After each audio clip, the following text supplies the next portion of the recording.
If you suspect that your phone has been hacked, it's important to take immediate action to protect your personal information and prevent further damage. Also, watch my video 3 ways your SIM card can be hacked and how to protect it. Here are some steps you can take. Firstly, open up Settings and search for App List or All Apps. Go through all the apps and see if you can find any app that you didn't install. Uninstall if you find any. Many hacking apps can be hidden from the home screen. Now in Settings, search for Accessibility. Now find out if any app has permission turned on. Quickly turn it off.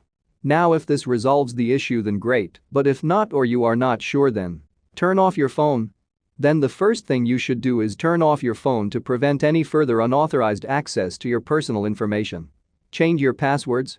Change your passwords for all your online accounts, including email, social media, and financial accounts. Make sure to use strong passwords that are hard to guess and enable two-factor authentication wherever possible. Contact your service provider. Contact your phone service provider and inform them that your phone has been hacked. And tell them to block your SIM so if they cloned your SIM, they can't use it anymore. Check your accounts.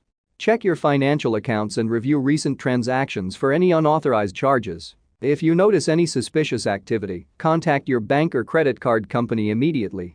Consider a factory reset. If you're still concerned about the security of your phone, you may want to consider doing a factory reset to erase all the data on your phone and start fresh.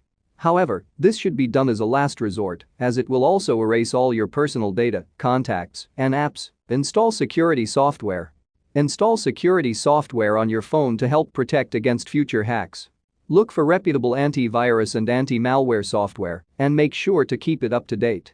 Remember, prevention is always better than cure. Make sure to keep your phone updated with the latest security patches, avoid downloading apps from unknown sources, and be cautious when clicking on links or downloading attachments from unknown sources. Consider subscribing to my channel Tech Talk 101 SD and like the video, comment if you have faced similar issue.